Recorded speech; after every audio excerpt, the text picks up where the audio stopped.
Libro 3. Diego y Lázaro. Parte 1. Cadáveres humanos. Aún a riesgo de que tache usted de incoherente mi narración, necesito ahora retroceder un poco en ella, a fin de dar a usted completa idea de las dos singularísimas personas con quienes consulté aquella noche el grave asunto que me había propuesto Gutiérrez. Y tomo desde algo lejos mi referencia a esas dos personas, porque precisamente son las que más figuran en mi vida, que no por afán pueril de sorprender y maravillar a usted con el relato de historias de seres misteriosos, semejante entretenimiento fuera indigno de usted y de mí, y más propio de un folletín que de esta especie de confesionario. En suma, por dramáticos que le parezcan a usted los hechos que paso a referirle, no crea que reside en ellos el verdadero interés de la tragedia que aquí me trae.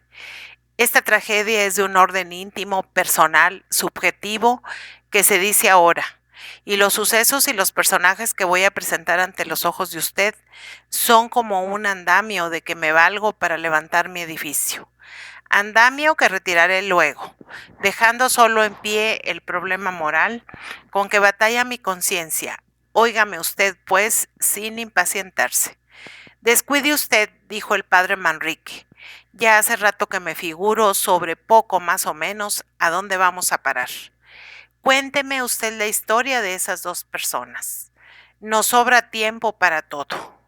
El joven vaciló un momento, púsose aún más sombrío de lo que ya estaba y dijo melancólicamente: Diego y Lázaro, los dos únicos amigos que he tenido en este mundo, y de los cuales ninguno me queda ya.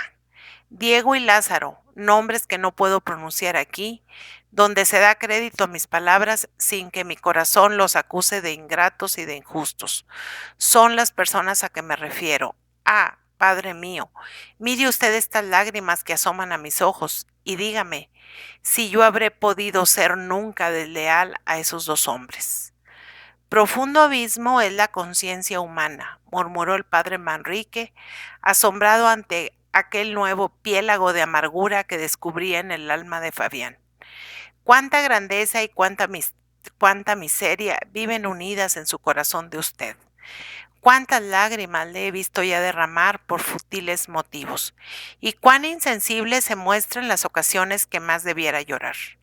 Prosiga usted, y veamos quiénes eran esas dos hechuras de Dios que tanto imperio ejercen en el espíritu descreído de que hizo usted alarde al entrar aquí. Estas severas palabras calmaron nuevamente a Fabián. Tiene usted razón, padre, dijo con una sonrisa desdeñosa. Doy demasiada importancia a mis verdugos. Por lo demás, no se trata aún del actual estado de mis relaciones con Diego y Lázaro. Trátase ahora de cuándo y dónde los conocí, de cómo eran entonces, de por qué les tomé cariño y de la memorable consulta que celebré con ellos la noche que siguió a mi conferencia con Gutiérrez. Exacto, respondió el padre Manrique acomodándose en su silla. Por cierto, que tengo mucha gana de que lleguemos a esa consulta. Pues bien, continuó Fabián, Diego, Lázaro y yo nos habíamos conocido 2 años antes, precisamente en un lugar muy lúgubre y melancólico, en la sala de disección de la Facultad de Medicina de esta corte, o sea, entre los despedazados cadáveres que sirven de lección práctica a los alumnos del antiguo Colegio de San Carlos. Diego iba allí por razón de oficio, esto es, como médico. Lázaro por admiración a la muerte. Como muy dado que era al análisis de la vida, de las pasiones, del comercio del alma con el cuerpo y de todos los misterios de nuestra naturaleza. Y yo, a perfeccionarme en la anatomía de las formas por virtud de mi afición a la escultura. Creo más que los tres íbamos allí principalmente impulsados por una triste ley de nuestro carácter, o sea, por una desdicha que nos era común y que sirvió de base a la amistad que contrajimos muy en breve. Los tres carecíamos de familia y de amigos. Los tres estábamos en guerra con la sociedad. Los tres éramos misántropos y yo que parecía acaso el menos aburrido, pues solía frecuentar lo que se llama el mundo y andaba siempre envuelto en intrigas amorosas. Pasábame, sin embargo, semanas enteras de soledad y melancolía encerrado en mi casa, renegando de mi ser y acariciando ideas de suicidio. Lisonjeábamos, por tanto, y servía como de pasto a la especie de ferocidad de nuestras almas, la compañía y contacto con los cadáveres.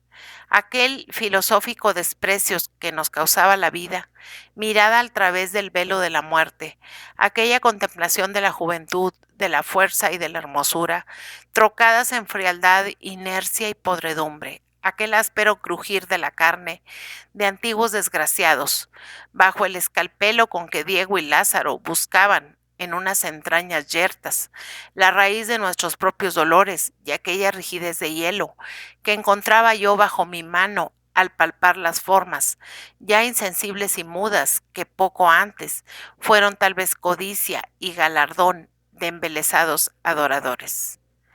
¿Y no pensaba usted más? Exclamó el padre Manrique. Era todo lo que se le ocurría a un hombre como usted en presencia de los inanimados restos de la hermosura terrena. Pues, ¿qué más? ¿Y usted me lo pregunta?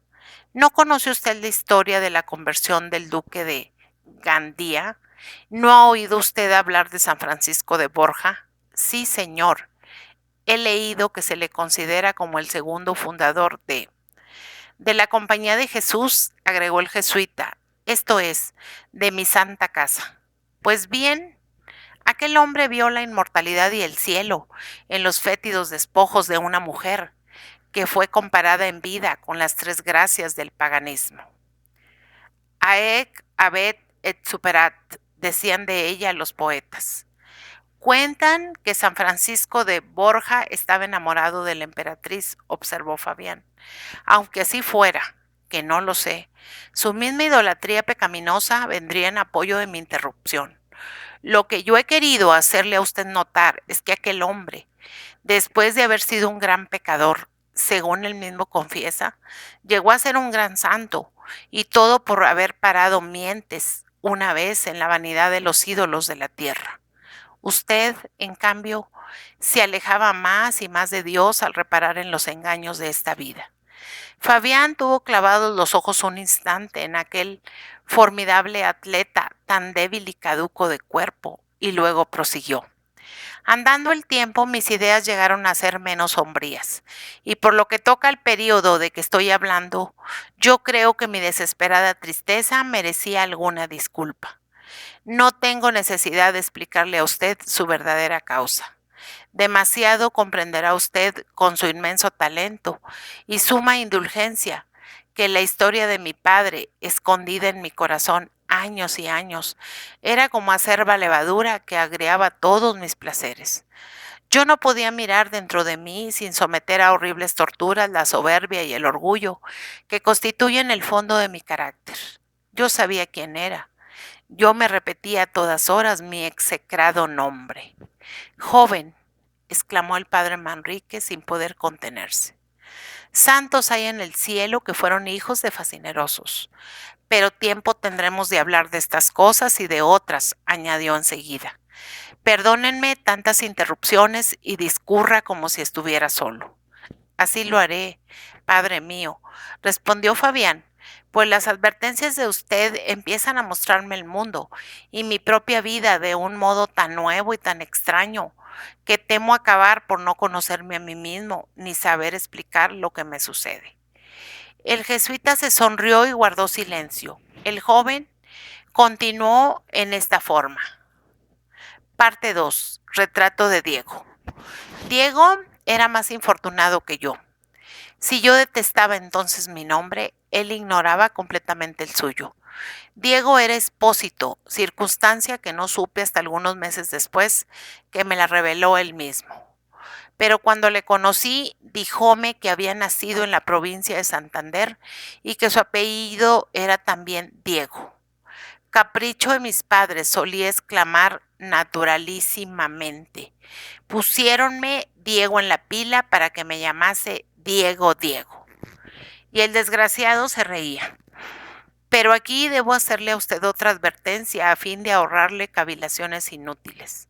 No imagine ni por un instante que eso de ser Expósito Diego haya de tener al cabo relación alguna, material o dramática, con la presente historia, dando lugar a reconocimientos, complicaciones y peripecias teatrales.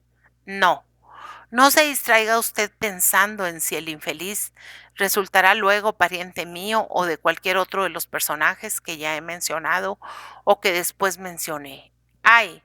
Mi pobre amigo ha sido siempre y es y morirá siendo, sin duda alguna, un Expósito en prosa.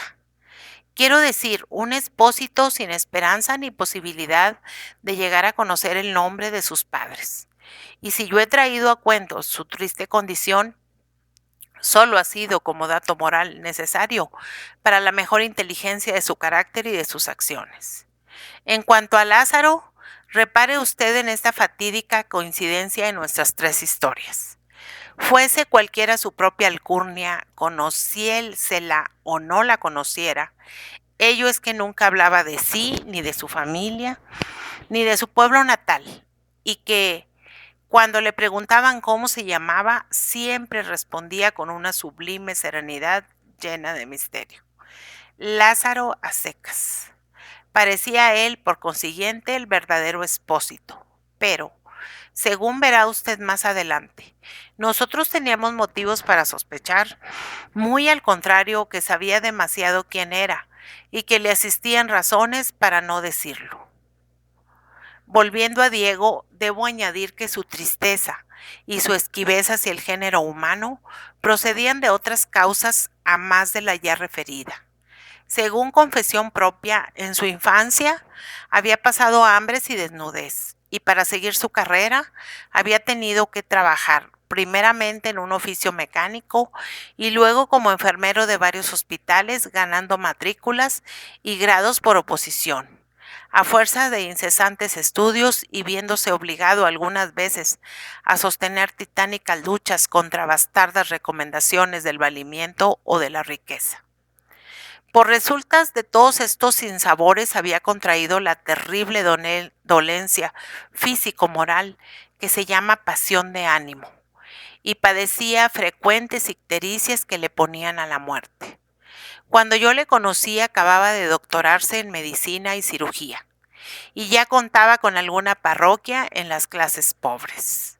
Sabía mucho, aunque tan solo en su profesión, y seguía estudiando incesantemente.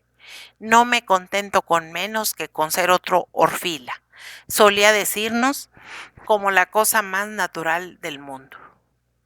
Por lo demás, en aquel entonces era un hombre de 27 años, muy fuerte, aunque delgado, más bien alto que bajo, de músculos de acero y cuyo color pajizo tirando a verde demostraba que por sus venas fluía menos sangre que bilis. Llevaba toda la barba asaz espesa, bronca y oscura. Era calvo, lo cual le favorecía, pues daba algún despejo a su nublado rostro. Tenía grandes ojos garzos, llenos de lumbre más que de luz, pobladas y ceñudas cejas, la risa tardía pero muy agraciada, y una dentadura fuerte y nítida que alegraba, por decirlo así, aquel macerado semblante. Dijérase que tan lóbrega fisonomía había sido creada ex profeso para reflejar la felicidad, pero que el dolor la había encapotado de aciagas nubes. ¡Ay!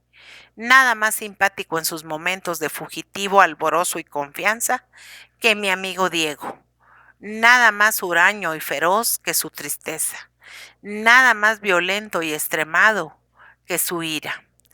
Completaré su retrato físico diciendo a usted que Diego no le debía ninguna elegancia a la naturaleza ni al arte. Tenía poco garbo y grandes los pies, las manos y las orejas, ignoraba casi todas las reglas de la vida social e iba vestido, si bien pulcramente, con poquísimo gusto, a fuerza de querer desmentir su pobreza. Menos dinero que sus variados trajes, harto vistosos, Le hubiera costado vestirse como la generalidad de las personas decentes. Y al cabo le enseñé a hacerlo así.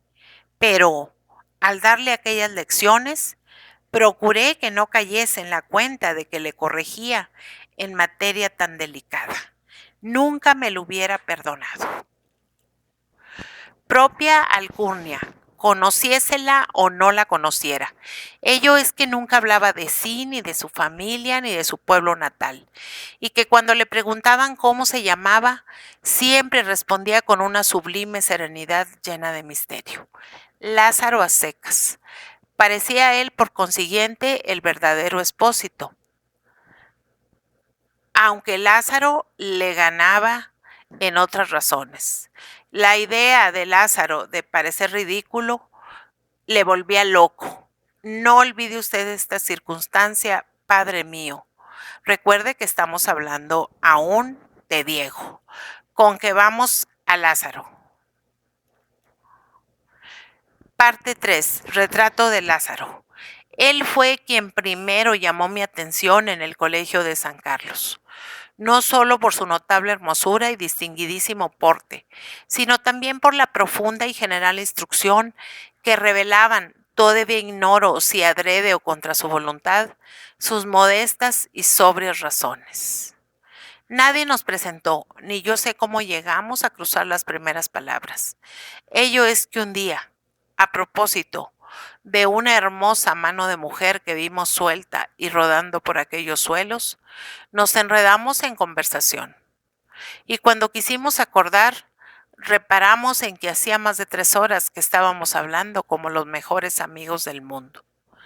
Lázaro era entonces y seguirá siendo, si vive, uno de aquellos hombres que no se parecen a ningún otro, mucho menos a Diego, y que vistos una vez no pueden olvidarse nunca. Figuras sin plural que corresponden a un determinado sujeto, de modo tan peculiar y tan íntimo como si le comunicaran el ser y la vida. Lejos de recibirlos de la entidad que representan, la inmovilidad moral, he creído yo siempre, la fijeza de las ideas, la pertinacia de propósitos, un gran genio, una virtud inexpugnable o una perversidad incorregible, deben de modelar estos tipos tan auténticos, circunstanciales, del espíritu que los anima. Habló el escultor, dijo el padre Manrique, saludando a Fabián con galantería. Pues que no le desagradan a usted mis resabios de artista, contestó el joven. Detallaré la figura de Lázaro con tanto más motivo, cuanto que de este modo comprenderá usted mucho mejor el que yo pasara largo tiempo sin saber si aquel hombre, con rostro de ángel, era un malvado, muy hipócrita o un verdadero dechado de virtudes. Tenía Lázaro cuando yo empecé a tratarle unos 23 o 24 años, pero su aniñado rostro le daba un aire aún más juvenil, mientras que el sereno abismo de sus ojos parecía ocultar otros 10 o 12 años de meditaciones. Aquellos ojos eran azules como el cielo, tristes y afables como una paz costosa, y bellos, cuanto pueden ser los ojos de tal edad en que nunca brillan relámpagos de amor. Lázaro era pequeño, fino, rubio, blanco, pálido, pero con esa palidez misteriosa que no procede de las dolencias del cuerpo, sino de los dolores del alma. Otra de las singularidades de aquel rostro consistía en su decidido carácter varonil impropio de la suavidad de sus puras y correctas facciones. Así es que el tenue bozo dorado que sombreaba su boca y circundaba con leves rizos el óvalo de su cara, le daba tal vez un aire más enérgico y masculino que a Diego sus broncas y espesas barbas oscuras. Es decir, que si por acaso aquel joven se parecía a un ángel, era un ángel fuerte, como el que acompañó a Tobías, o a un ángel batallador como el que venció a Lucifer, o al mismo Lucifer, tal como lo describe Milton. Y ahora, humillando el estilo, concluiré diciendo que Lázaro era elegante, sobre toda ponderación en medio de la mayor sencillez, como quien debe a la naturaleza una organización noble y exquisita de la cual daban evidentes indicios sus diminutos pies e incomparables manos. Por lo que respecta a la parte moral, la impresión que me dejó Lázaro, luego que hubimos tenido nuestro primer coloquio, en que hablamos de todo lo del mundo menos de nosotros mismos, solo puedo compararla a aquella especie de cansancio previo que le produce al perezoso la idea del trabajo. Había tal orden en sus pensamientos, tal lógica en sus raciocinios, tal prontitud en su memoria, tanta precisión y claridad en su lenguaje, tanto rigor en sus principios morales. Y miraba de frente con una impavidez tan sencilla los deberes más penosos, que desde luego comprendí que mi pobre alma no podría contribuir nunca con la suma de cualidades, ni mi vida con la cantidad de tiempo y de atención necesarias para costear un largo comercio con aquel intransigente predicador. Debo añadir que al mismo tiempo concebí por primera vez la sospecha de si Lázaro sería un solemne hipócrita, o cuando menos alguno de aquellos moralistas puramente especulativos y teóricos que incurren luego en las mismas debilidades de que acusan a los demás hombres.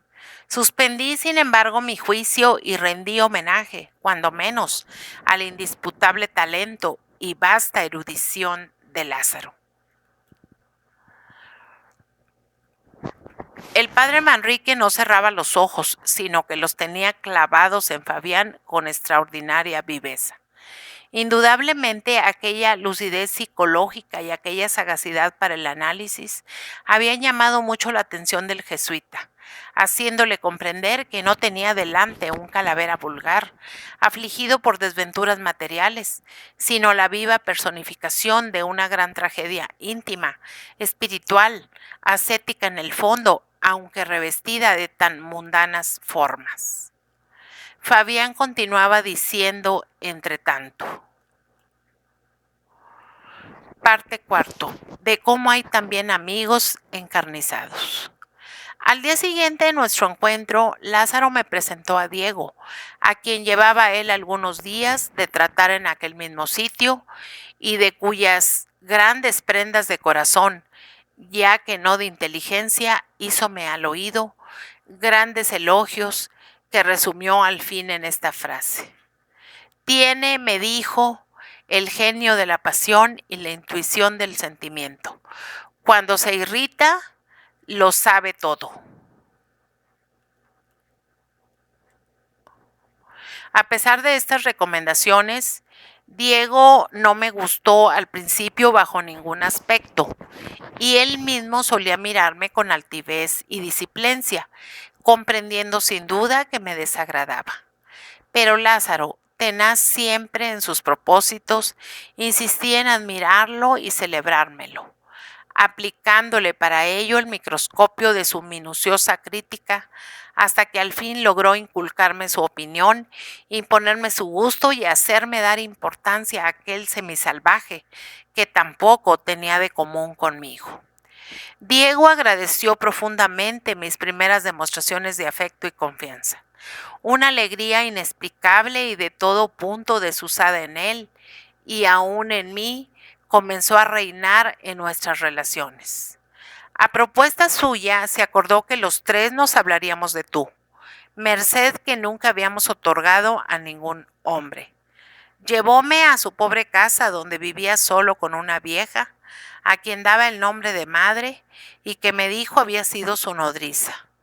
Me contó algunos días después, sin lágrimas, pero temblando, y como si cumpliese un penoso deber, lo de que era expósito.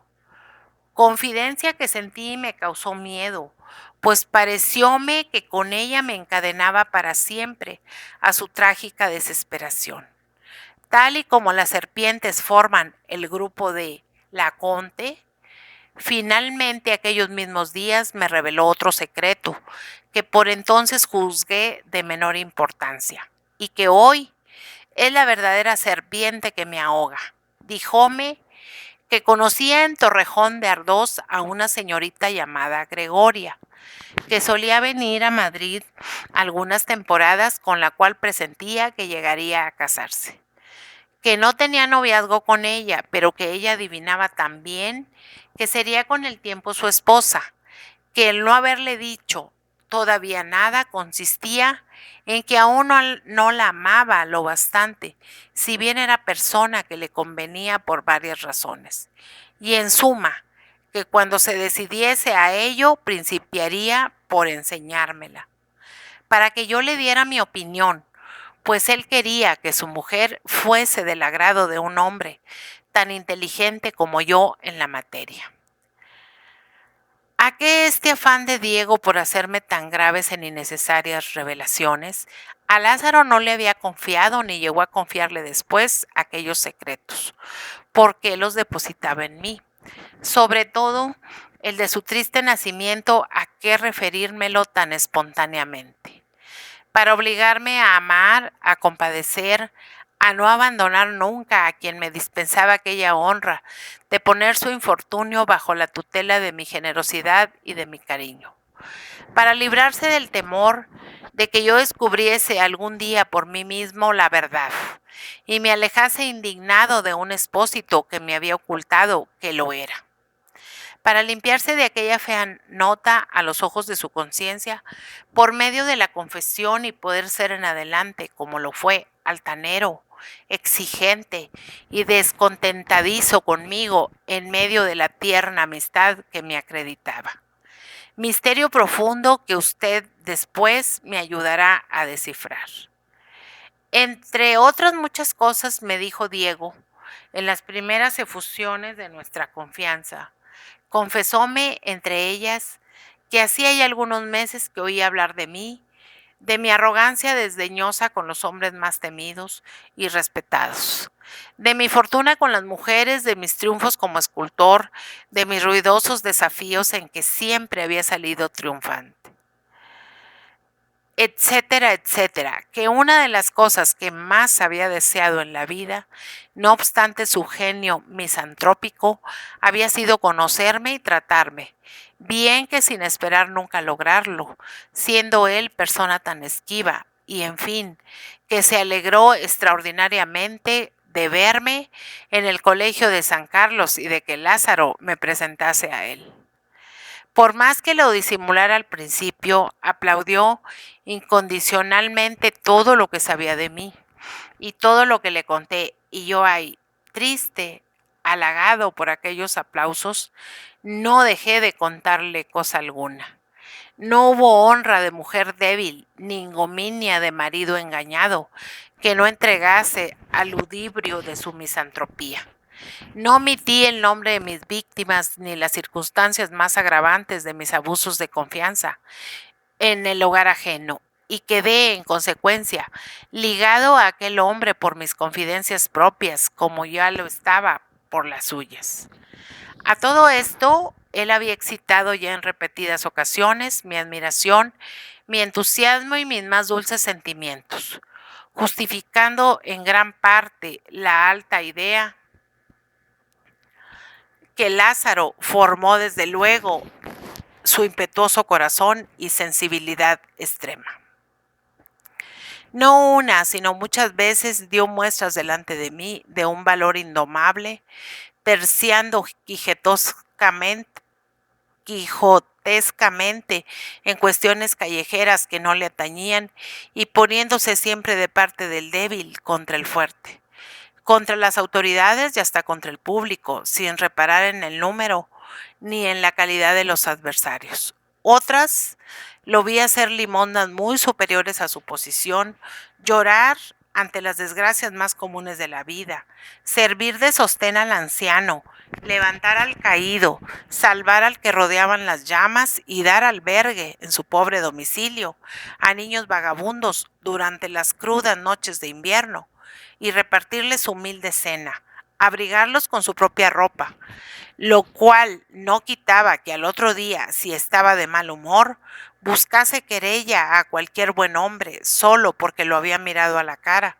o que fuese cruel y sarcástico hasta la humanidad, con el necio inofensivo, con la humilde fea, con el pobre, con el jorobado, con el paria. Esta mezcla de cualidades y defectos, tanta pasión, tanta impresionabilidad, tanta energía y tanta flaqueza juntas acabaron por dominarme completamente.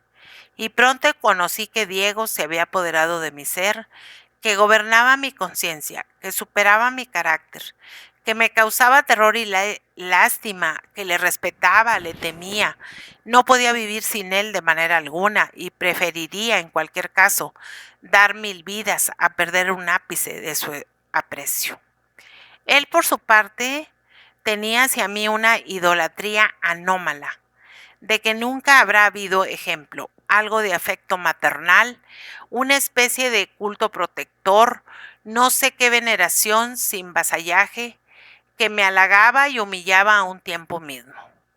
Él me reñía, me acariciaba, me amenazaba, estaba orgulloso de mí, tenía celos de mi ausencia y hacíame referirle mis menores pensamientos. Consideraba suyas mis empresas amorosas, gozaba con mis triunfos, aplaudía todas mis acciones, aun aquellas que en otros le parecían vituperables, y creo que hubiera muerto antes de conceder que yo era un simple mortal, sujeto a error y susceptible de derrota. En fin, para decirlo de una vez, ni él ni yo teníamos familia, ni amigos, ni verdaderas queridas, sino vulgares amoríos con pecadoras más o menos encopetadas. Y habíamos cifrado el uno con el otro confusa y tumultuosamente todas las fuerzas sin empleo de nuestros huérfanos corazones. Así es que Lázaro, el frío y descorazonado Lázaro, hablando un día de la formidable amistad que había estallado entre Diego y yo, pronunció estas proféticas palabras: sois dos incendios que os alimentáis y devoráis mutuamente. Y así ha sucedido, Padre mío. Diego va a ser hoy causa de mi muerte y yo de la suya. Pobre Diego, pobre de mí. Parte quinta. Angelus Domini. Hábleme usted más de Lázaro, interrumpió el padre Manrique. Necesito definírmelo mejor y, sobre todo, no olvide usted que tiene que relatarme la consulta que celebró con él y con ese Diego acerca de la proposición de Gutiérrez. A eso voy, respondió Fabián. Pero antes de que éste hubiera añadido frase alguna, se oyó a lo lejos el son discorde de varias campanas, que ni replicaban a vuelo ni doblaban con tristeza, sino que parecía que se saludaban de torre a torre, que se daban una noticia o que se despedían del mundo hasta el día siguiente. La oración, murmuró el clérigo, yo tengo que rezarla, usted hará lo que guste. Angelus Domini nuntiavit Mariae et concepit de Spiritus Sancto. Dios te salve María, etcétera, etcétera. Fabián contestó sin vacilar: Santa María, Madre de Dios, ruega por nosotros pecadores, ahora y en la hora de nuestra muerte. Amén, Jesús. Después de las otras Ave Marías, del Gloria y de la bendición, el jesuita añadió cariñosamente: Buenas noches, amigo mío. Buenas noches, mi querido padre, respondió Fabián. Mientras tanto, lejanos gritos y el rodar de algún que otro coche comenzaron a turbar el absoluto silencio que había reinado toda la tarde en una calle tan excéntrica. La marea principia a bajar, pronunció el padre Manrique. Sí, respondió el joven, las máscaras regresan del Prado. Es decir, que por hoy, repuso el clérigo, terminó la alegría común y no le queda ya a cada uno más que su tristeza particular. En cambio, usted me parece esta noche menos desesperado que esta tarde. Verdad es que, al llegar aquí, me exageró un poco su situación. Díjome, no recuerdo qué espantos a propósito del estado de su alma. Y acabo de ver que sabe usted rezar perfectamente. Por cierto, que no creo que haya perdido usted nada con responder a mis 3 Aves Marías. Absolutamente nada, contestó Fabián obsequiosamente. Es que tampoco podrá decirse que ha hecho usted un acto ocioso, indiferente o ajeno a su conciencia, continuó el jesuita. Por el contrario, nada más natural sino que, amando y reverenciando a Jesucristo, nuestro Señor, de la manera que antes me dijo usted y que demasiado comprendo, se haya asociado a la salutación que la cristiandad agradecida dirige a la Santa Madre del Crucificado. Vamos a cuentas, padre mío, exclamó entonces el conde, con afectuosa viveza. Ahora soy yo el que provoca la cuestión. Entendámonos antes de continuar y sepa yo de una vez con quién hablo. Habla usted con un sacerdote católico. Bien, pero usted no habrá leído solamente libros de teología. El jesuita se sonrió con tal expresión de desdeñosa lástima que Fabián se apresuró a decir: perdone usted si mis palabras. Usted es el que ha de perdonar. No me he reído de usted, sino de esas mismas obras que me pregunta usted si he leído. Hijo, la incredulidad es más antigua de lo que usted se figura. Cuando yo nací, la enciclopedia había parido ya a la diosa razón, y la diosa razón había ya bailado borracha y deshonesta delante de la guillotina. Además, aunque tan viejo, me he criado en el siglo de usted, y aunque humilde clérigo de poquísimas luces, he leído los autores alemanes a quien sin duda usted se refiere. ¿Y qué me dice usted de ellos? Que me parecen mucho más sabios y elocuentes San Agustín y Santo Tomás, al par que más amigos del hombre, más caritativos, más generosos, más penetrados del verdadero Espíritu de Dios, tal y como ese espíritu, alma del alma humana, se regocija o se entristece conforme hace bien o mal al prójimo. Pero, usted habrá visto, no se moleste usted, señor conde. Supongo que su intención al venir a mi celda no habrá sido convertirme a la impiedad. Ahora, si lo que usted se propone es que yo le convierta a la fe, no espere que lo haga por medio de silogismos. No es mi sistema. Le dije a usted hace un rato que yo no tengo formado muy alto concepto de la razón humana, sobre todo cuando se trata de comprender la razón divina. Para mí, en el alma del hombre hay muchas facultades que valen, y pueden, y saben, y profundizan más que la razón pura. Refiérome a esas misteriosas potencias reveladoras que se llaman conciencia, sentimiento, inspiración, instinto, a esos ensueños, a esas melancolías o esas intuiciones que son para mí como nostalgias del cielo, como presentimientos de otra vida, como querencias del alma enamorada de su Dios. Me dirá usted, dado que lo sepa, que la razón humana es, sin embargo, uno de los lugares teológicos. Y a eso le responderé a usted que la mía, aún después de ilustrada por las obras en cuestión, no me dicta nada que se oponga a los dogmas de la Iglesia, ni que contradiga las voces misteriosas con que mi espíritu me habla de su propia inmortalidad. Pero repito que no tengo por costumbre entrar en discusiones escolásticas con los penitentes y mucho menos con los impenitentes como usted. A Dios no hay que explicarlo y demostrarlo con argumentos como un teorema matemático. A Dios se le ve en todas partes y muy particularmente en el fondo de nuestra conciencia. Cuando nuestra conciencia se halla limpia, siga usted desembarazando la suya del cieno de los pecados y no tardaremos en hallar los puros veneros de la fe. ¿Con qué? Pasemos a otra cosa, señor conde, pues de todo ha de haber un poco en nuestra primera entrevista. ¿Va usted a otorgarme la merced de acompañarme a tomar una jícara de chocolate? Soy viejo, comí temprano y es mi hora. ¿Aprueba usted el plan? ¿No es cierto? Y hablando así, tiraba del cordón de la campanilla.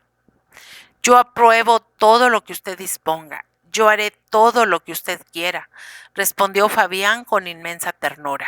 Ah, suponiendo que salga con vida de la presente crisis y por muchos años que dure mi existencia, Nunca se borrará de mi memoria esta tarde de carnaval que he pasado con usted. Yo pasaré ya pocas en el mundo, replicó el anciano, pero tampoco olvidaré jamás estos momentos en que Dios me permite ser el ministro de su misericordia y devolverle la salud a un alma enferma. Y también a un cuerpo enfermo, padre, repuso Fabián con alguna alegría. Ya no tengo fiebre y conozco que el chocolate va a saberme a néctar. ¿Y por qué no a maná? Pues a maná. Por eso no hemos de reñir. Lo cierto es que todavía no me he desayunado hoy, y hace 3 noches que no he dormido. ¡Cuánta locura! Exclamó el sacerdote desde la puerta, dando sus órdenes a otro sirviente por el estilo del portero que ya conocemos. ¡Cuánta locura! Y todo por nada, o por menos que nada.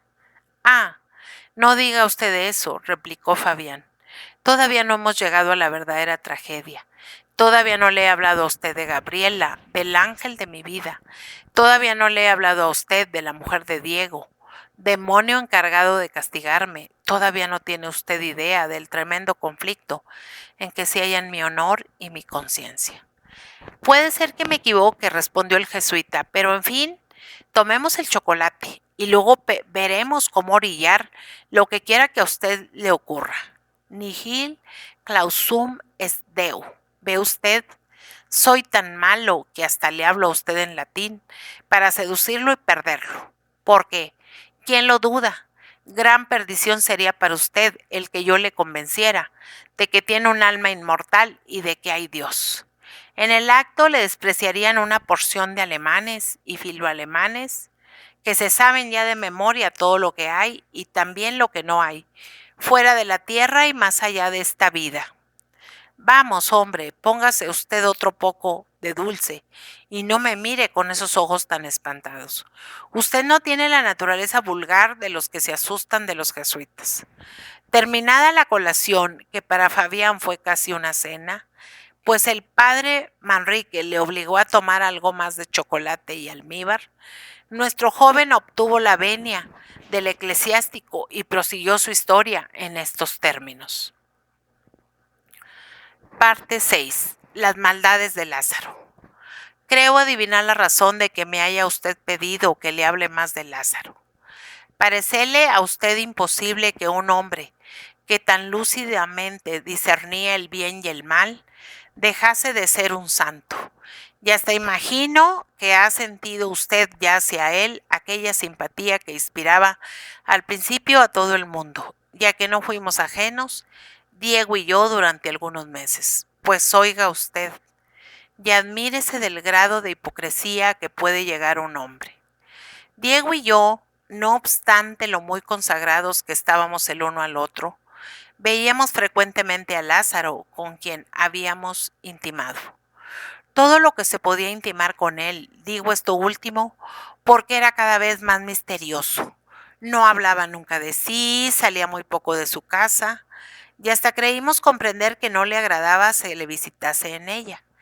Pero él nos buscaba a nosotros cada 2 o 3 días, yendo por la mañana al colegio de San Carlos o por la tarde a mi estudio, donde Diego estaba casi siempre viéndome modelar el barro o labrar la piedra de mis esculturas.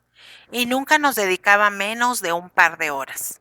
Lázaro era muy preguntón, y desde que llegaba poníase a examinarnos como una especie de médico, de confesor o de abuelo, acerca de todo cuanto habíamos hecho, hablado y aún pensado durante su ausencia. Parecía al pronto muy indulgente y nos escuchaba sonriendo y limpiando sus quevedos de oro, operación a que se entregaba con grande afán siempre que se entablaba conversación con él. Pero, cuando ya lo habíamos enterado hasta en nuestros menores pensamientos, poníase los anteojos, sacaba a relucir las inflexibles teorías de su moral estoica, comparaba con ellas todo lo que le habíamos dicho, nos demostraba que éramos reos de 1000 clases de delitos y pecados, y nos aconsejaba cosas tan impracticables en la sociedad profana y en nuestro modo de pensar de entonces como estas de que me acuerdo. Que huyese yo de cierta linda casada que principiaba a mirarme con buenos ojos, que Diego desistiese de hacer oposición a cierta cátedra solo porque también aspiraban a conseguirla otros médicos más pobres que él, que rehuyésemos duelos ya concertados, que diéramos la razón a quien nos llenaba de insultos y considerábamos que nosotros le habíamos inferido antes tal o cual ofensa, que pidiésemos perdón a este, que nos retractásemos ante aquel, que hiciésemos tal o cual abjuración pública, que no tuviésemos, en fin, lo que en el mundo se llama orgullo, dignidad, carácter y valor. Con relación a los hombres, ni galantería, gratitud, ni entrañas con relación a las mujeres. Perdóneme usted, padre, lo que le voy a decir. Es una cosa de que me arrepiento hoy, pues reconozco que algunos de los consejos de Lázaro eran excelentes, ya que no hijos de una sana intención. Sí, ahora conozco que debí seguirlos al pie de la letra, sin reparar en quién me los daba. Pero la verdad es que entonces Diego y yo, parando más la atención en el consejero que en el consejo, respondíamos a sus exhortaciones con grandes carcajadas. Lo abrumábamos a chistes e improperios, le poníamos apodos ridículos y acabábamos haciendo la caricatura de su propia vida, que, por lo ignorada y misteriosa, le decíamos, no podía servirnos de edificante ejemplo, hasta que el pobre muchacho, aburrido y triste, aunque sonriendo siempre con no sé qué humillante indulgencia, nos volvía la espalda y se iba a su escondrijo, para tornar a los pocos días tan cariñoso e intolerante, como si nada hubiera pasado entre nosotros. Diego no cesaba de predicarme lo mismo que yo sospechaba, a saber, que Lázaro era un hipócrita consumado y que tenía envidia de nuestra intimidad, envidia de nuestras cualidades malas o buenas para luchar y vencer en la arena del mundo, envidia por último de los mismos excesos que nos reprochaba. Convencióme al fin de ello y desde entonces Diego y yo principiamos a escudriñar y criticar las acciones de Lázaro con tanto ensañamiento como él censuraba las nuestras. Bien que nosotros no lo hiciésemos en su presencia, sino luego que se apartaba de nosotros. Nuestro sistemático y suave adversario vivía enteramente solo en uno de aquellos vetustos caserones de la parroquia de San Andrés, de enormes rejas y nobiliario aspecto que guardan el carácter del primitivo Madrid. Todo el edificio corría por su cuenta, desde el inmenso portal y el herboso patio hasta la erguida torre en que anidaban las lechuzas. Un portero de avanzada edad habitaba en el piso bajo y era el único sirviente de nuestro amigo, el cual ocupaba por su parte un gran salón del piso principal que le servía de despacho, de comedor y de dormitorio.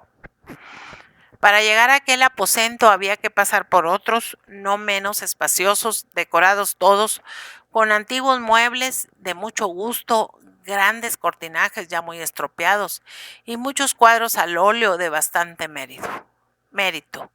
Indudablemente allí había vivido una familia acaudalada y noble. Tan noble que en algunos muebles y en todas las cortinas se veían diferentes escudos de armas y sendas coronas de varón, de conde o de marqués. ¿Pero quién era Lázaro?, nos preguntábamos nosotros. ¿Ocupaba todo aquel palacio por derecho propio o en ausencia de sus amos? ¿Descendía de aquellos varones, condes y marqueses o del portero? Del portero, decretaba Diego categóricamente y luego añadía. La fórmula de Lázaro a secas es una maña de que se vale, para que sospechemos si descenderá de aquellas blasonadas cortinas. Yo traté de informarme entre los nobles acerca de tal caserón y solo averigüé que pertenecía a los herederos de una señora inglesa que se crió en Madrid, donde contrajo matrimonio con cierto marqués puertorriqueño, el cual, habiendo enviudado al año siguiente, regresó a América sin que se hubiese vuelto a saber de él. ¿Y quiénes son esos herederos?, pregunté. Se ignora, pero puede usted preguntarlo en la misma casa donde parece que vive. No se sabe si un medio pariente o si un administrador de aquella familia, un joven, en fin, muy guapo y muy formal, que también tiene aires como de inglés. No eran noticias las más a propósito para sacarnos de dudas respecto a quién era Lázaro. Quedaba tanto que averiguar relativamente a la dama inglesa y al marqués puertorriqueño. En cambio, exclamaba Diego con aire de fiscal, el portero es un personaje real y efectivo que tenemos ante los ojos. Repito que es hijo del portero.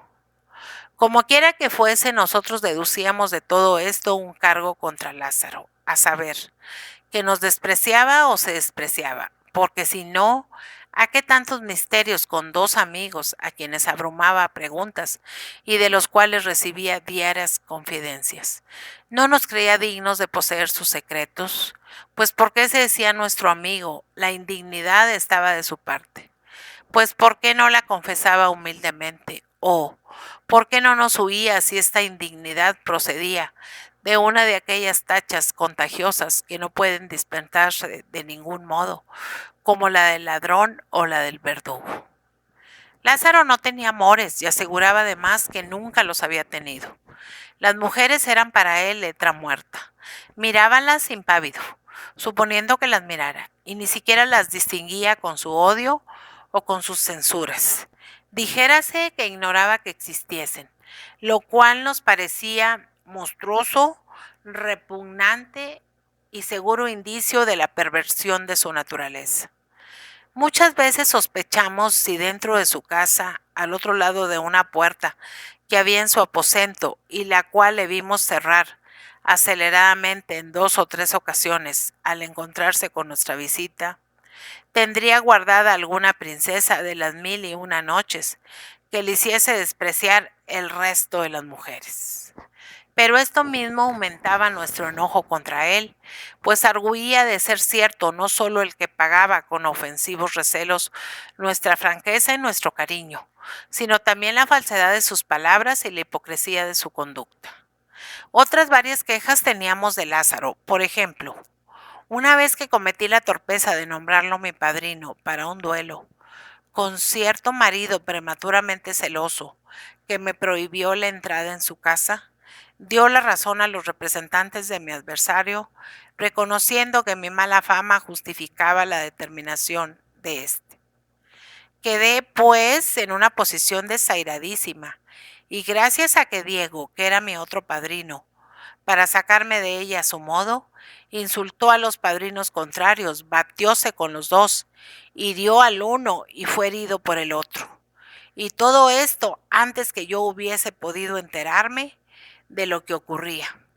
Interpelado Lázaro por mí, encogióse de hombros y me dijo que había procedido con arreglo a su conciencia. Yo estuve por ahogarlo, pero lo perdoné como se perdona a un loco. Y al día siguiente me batí con tal marido y le derribé una oreja de un sablazo. Jesús, exclamó el padre Manrique. No me juzgue usted a mí ahora, protestó Fabián ardientemente. Estamos juzgando el egoísmo y mala intención del cobarde Lázaro. Continuó, pues. Sin embargo, de todas esas malas pasadas, nosotros seguíamos siendo amigos suyos por admiración a su talento, por lástima de su soledad, por la invencible simpatía que inspiraban su figura y sus maneras, y por el inexplicable ascendiente que siempre han ejercido sobre nosotros la falsedad de sus palabras y la hipocresía de su conducta.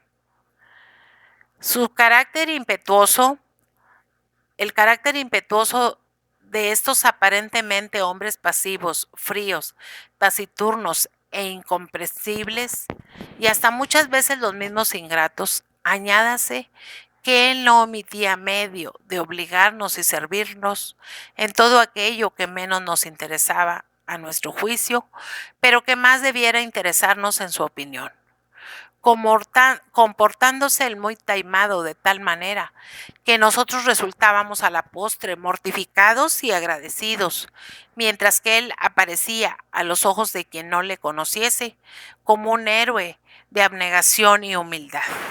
Una de sus reglas de conducta era indudablemente no debernos nada, no admitir ningún obsequio nuestro y procurar, por otro lado, que le echásemos de menos a todas horas.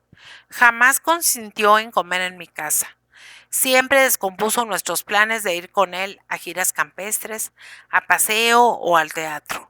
Siempre alegaba algún pretexto baladí, pero que implicase el cumplimiento de un sagrado deber, como por ejemplo que tenía que ir a ver al aguador de su casa, que se hallaba enfermo o a dar lección de escritura, al hijo del zapatero de enfrente o a cuidar a uno de sus perros que estaba muy malo.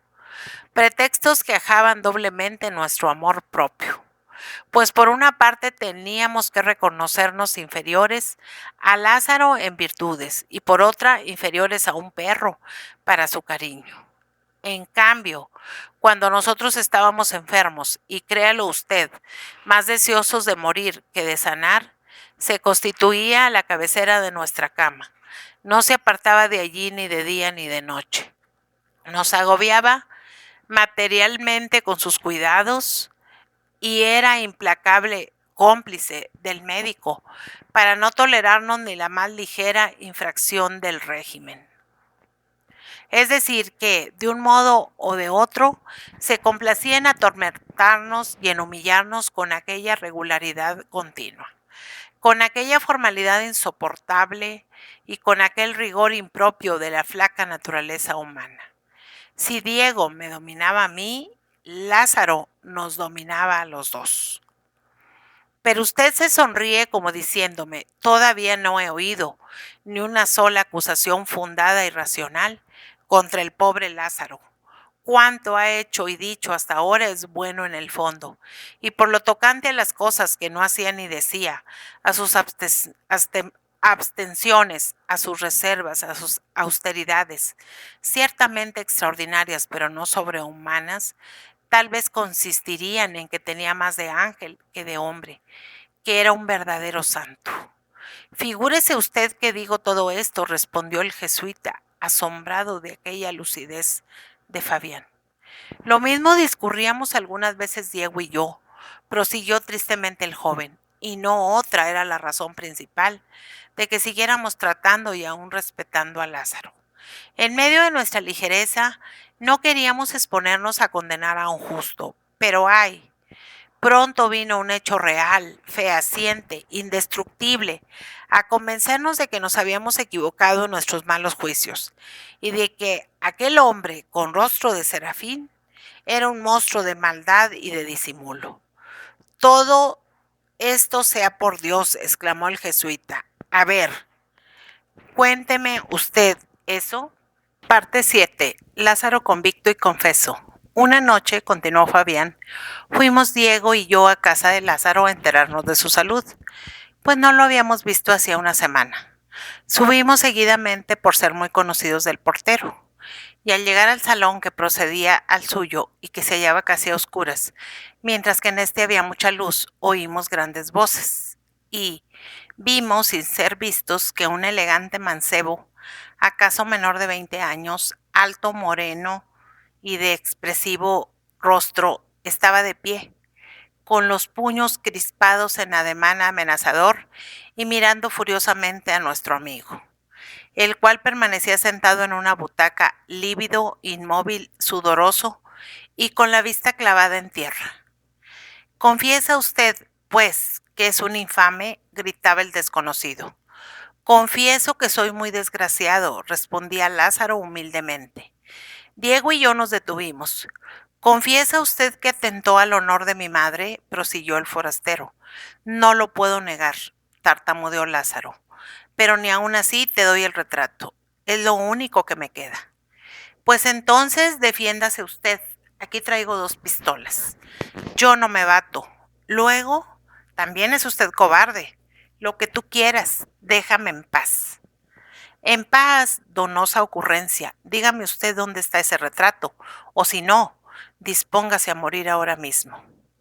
«Harías mal en matarme, Juan», pronunció entonces Lázaro con lágrimas en los ojos. «Hay en el cielo un alma que no te lo perdonaría nunca». «Traidor», bramó el otro joven, «¿y te atreves a invocar el alma del padre que te desheredó?» «Me desheredó, es cierto, replicó maquinalmente Lázaro. Diego y yo nos estrechamos las manos en las tinieblas. Con que por última vez se lo digo a usted, prosiguió el llamado Juan. Elija entre darme el retrato o recibir la muerte. Ya comprenderá que no he venido desde Chile a Madrid para dejar las cosas como estaban. Pues haz lo que gustes, respondió Lázaro cerrando los ojos. Ante todo, le cruzaré a usted esa cara hipócrita, a ver si asoman a ella los colores de la vergüenza. Así dijo el atrevido adolescente y dio otro paso hacia Lázaro. Adentro, ¿qué diablos? Exclamó entonces Diego, arrastrándome en pos de sí. En medio de todo, Lázaro es nuestro amigo. Y penetramos en el lugar de la escena a tiempo de evitar que Lázaro fuese abofeteado. Este se puso de pie al vernos entrar y se colocó entre el desconocido y nosotros, dando muestras de un terror indecible. ¿A qué venís aquí? ¿Quién os ha llamado? Voció como un energúmeno. Quita allá, cobarde, exclamó Diego, con la voz y el ademán que hubieran empleado un padre o un hermano mayor. Nos trae tu buena suerte para que volvamos por tu honra. ¿Qué emboscada es esta? Dijo el insolente jovenzuelo, mirándonos con altanería.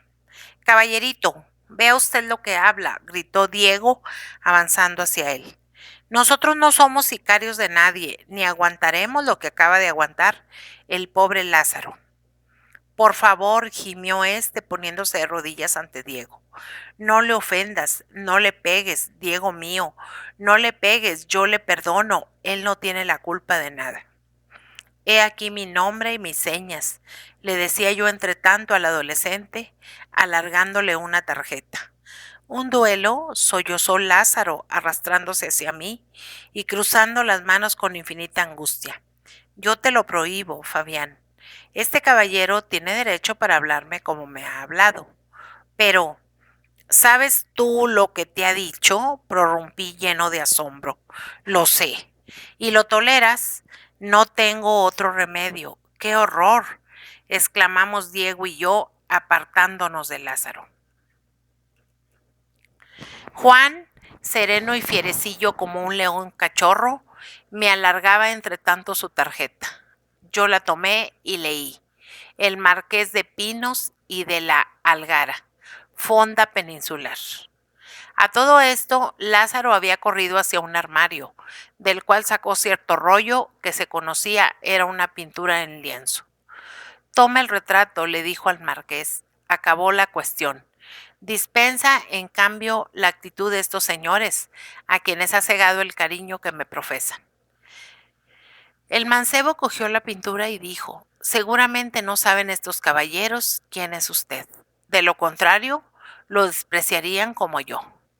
Y, saludándonos a Diego y a mí, salió de la habitación, no sin decirme al paso con la mayor urbanidad. Las señas de mi casa están en la tarjeta. Diego quiso marchar detrás de él, pero yo lo contuve. Las cosas en regla, dije. Si él quiere buscarme, ya sabe dónde vivo, pues me anticipé a darle mis señas. Ahora, si Lázaro quiere que sea yo el que busque a ese joven, dispuesto estoy como siempre. Mañana irás a desafiarlo de mi parte.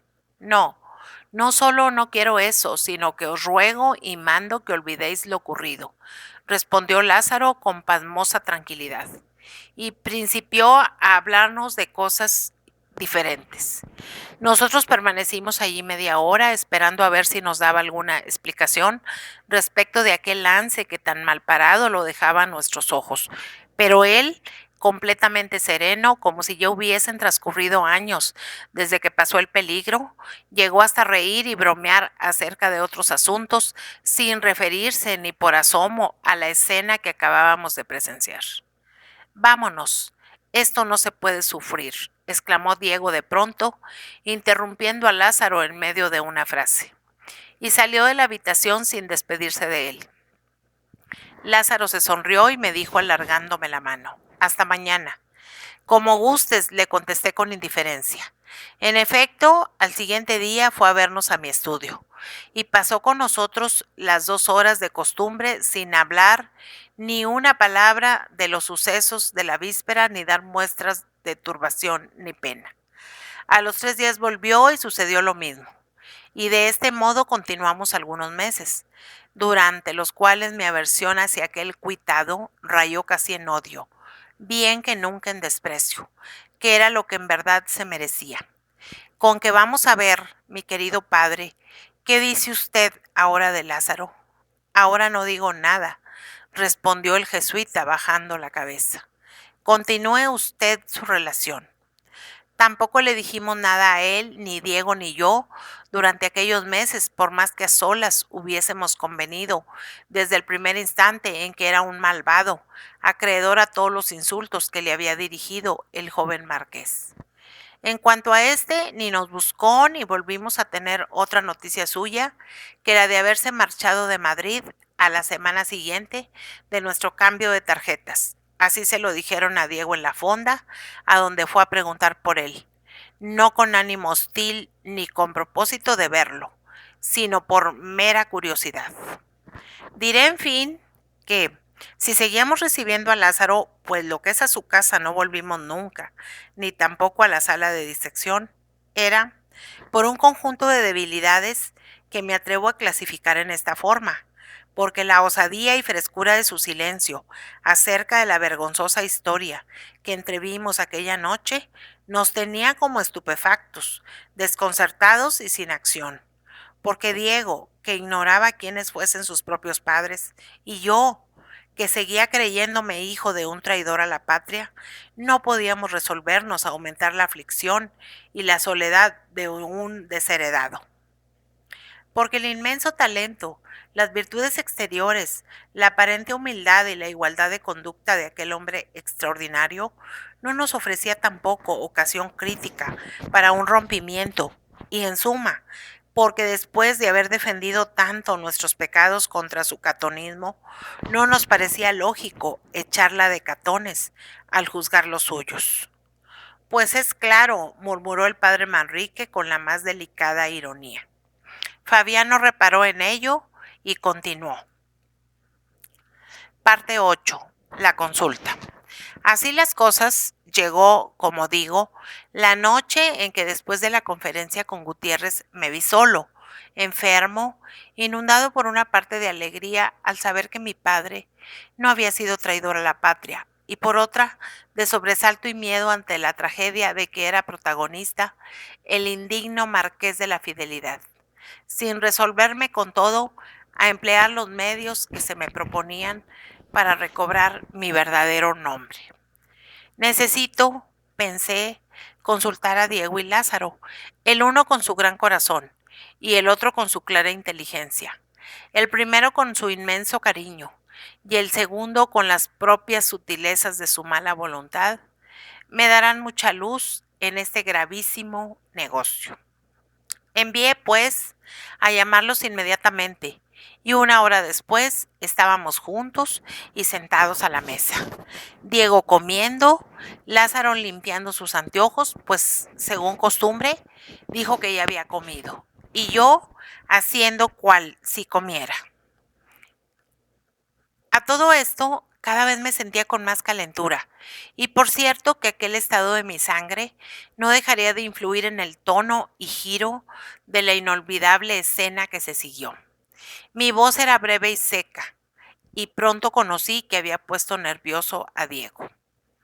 Diego, por su parte, estaba hacía algunos días peor que nunca de la atrabilis. El verdor de su rostro y la lumbre de su mirada daban miedo. Parecía, y disimule usted la imagen, un muerto con fiebre. Lázaro se hallaba tranquilo. Luego que sirvieron el café y nos quedamos solos, díjeles con la mayor solemnidad: vais a saber para qué os he llamado. Preparaos a decidir de mi vida, de mi hacienda y de mi nombre, así como de la fama póstuma del Padre, que en hora ciega me dio el ser. Y entonces les referí todo lo que usted ya conoce: mi niñez en la casa de campo, la calumniosa historia de la muerte del conde de la Umbría, tal como mi pobre madre la había creído cierta, y me la contó en sus últimos momentos. La historia verdadera de aquel mismo trance, según acababa de revelármela Gutiérrez, y la tercera historia que necesitábamos fingir, en opinión del antiguo polizonte, para rehabilitar el nombre de mi padre, por lo relativo a la patria, sin sacar a relucir el sangriento drama de sus amores con doña Beatriz de Haro. Ahí tenéis toda la verdad y toda la mentira, concluí diciéndoles. Reflexionad vosotros ahora. Pesad los inconvenientes y las ventajas de seguir el plan de Gutiérrez.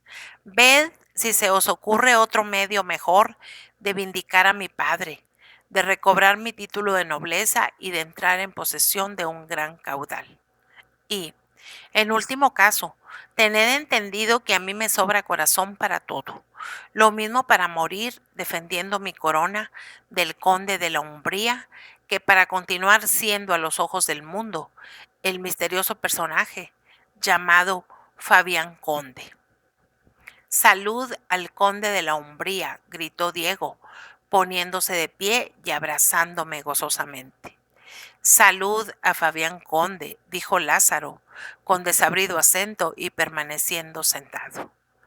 Diego se creyó herido por aquella buscada contradicción retórica y exclamó sin poderse contener. Habló la envidia, y por tu boca habló el egoísmo, respondió Lázaro sin alterarse. Insolente, replicó Diego, a otro que no fueras tú, le pediría cuentas de este insulto. Yo no te he insultado, yo he puesto un nombre a tu amistoso interés, o por mejor decir, he calificado un error de tu juicio, mientras tú has calumniado mis intenciones. ¿Haya paz o doy por terminada la consulta?, exclamé tranquilamente. La verdad es que tú te has excedido, mi buen Diego. En cuanto a Lázaro, espero que explicará su calificación. Lo haré con mucho gusto. Yo he creído que Diego, llevado del entrañable amor que te profesa, te aconsejaba con su salutación que fueras egoísta, que atendieses únicamente a tu conveniencia particular, que prescindieras de todo género de consideraciones. ¿Y tú qué opinas? Dímelo sin ambajes. Yo, respondió Lázaro, creo que no puedes aceptar en conciencia la proposición de Gutiérrez. De buena gana la rechazaría, proclamé yo entonces, y para eso os he llamado, para que me ayudéis a escogitar un medio de conciliarlo todo. No tienes más que uno, se apresuró a añadir Lázaro. ¿Cuál? El que ya te he propuesto, vivir y morir llamándote Fabián Conde. Yo lo miré con asombro y desconfianza y no respondí nada al pronto. Pero Diego vino en mi ayuda. Es decir, articuló, mirando al techo, que tú, mi querido Lázaro, crees que Fabián debe dejar el mundo en la creencia de que su padre fue traidor. Justamente, permíteme que me ría, replicó Diego, soltando la carcajada. Vaya, una moral y una religión que nos predicas hoy. La moral cristiana pura y simplemente, repuso Lázaro, calándose sus quevedos de oro, o más bien, la moral eterna, la moral de todas las religiones que consiste en escuchar y obedecer la voz de la conciencia. Perdona, interrumpí yo. Si mal no recuerdo, uno de los preceptos del Decálogo es honrar padre y madre. Precisamente, ese es el cuarto mandamiento de la ley de Dios, tal vez el primero de la ley natural. Pues bien, yo deseo volver por la honra del Padre que me dio la vida. Yo deseo borrar la calumniosa mancha que ennegrece su sepulcro. Yo deseo rehabilitar su nombre. Todos esos deseos me parecen muy laudables, replicó Lázaro, pero la rehabilitación de tu padre es imposible a la luz de la verdad. ¿Por qué? Porque, bien consideradas las cosas, no fue calumniado. ¿Cómo que no fue calumniado? Pues no has oído que se le acusa de haber sido traidor. ¿No has oído que esto es mentira? Pruébeselo yo al mundo, y mi padre recobrará su limpia fama. Pero, ¿cómo vas a probárselo? ¿Por medio de falsedades esto es, infringiendo otro mandamiento de la ley de Dios, aquel que prohíbe levantar falsos testimonios y mentir, donosa manera de purificar una historia y de rehabilitar un hombre. Confieso, respondí yo, que algunas de las pruebas de que tengo que valerme son artificiales, mas el hecho probado no dejará por eso de ser cierto en sí mismo, como lo es en mi conciencia, como debe serlo en la tuya. Mi padre no fue traidor a la patria. Pero fue traidor, repuso Lázaro. Ve lo que dices, grité, sintiendo que toda la sangre se me subía a la cabeza. Digo lo estrictamente necesario. Hay que dar a las cosas su verdadero nombre. Para algo somos amigos. Buena manera de entender la amistad, prorrumpió Diego. Déjalo que hable, añadí yo.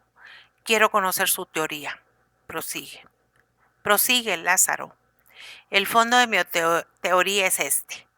Bonum ex integra causa. Malum es quocumque defecto. Vaya, vaya, interrumpió Diego levantándose otra vez. Tú te estás burlando de nosotros, pues no va a hablarnos ahora en latín. Válgame Dios, amigo Diego, y qué intolerante estás hoy, qué impaciente, qué anheloso de que nuestro Fabián sea título de Castilla. Modera tus ímpetus, al cabo triunfarás como siempre. Pues no has de triunfar, pero déjame a mí que cumpla un penoso deber de conciencia, diciendo mi leal saber y entender. Habla Lázaro, repetí yo, y acababa de desgarrarme las entrañas. De todos modos, mi corazón está chorreando sangre. Pues iba a decirte, continuó el implacable moralista, que la traición no tiene tamaño, y que tan traidor es el que vende a un hombre como el que vende un ejército, el que entrega una casa como el que entrega una ciudad. La familia, amigo mío, no es menos respetable que la patria, solo que, como la patria representa el egoísmo y la utilidad del público, el público da más importancia a un delito de alta traición que a un oscuro adulterio.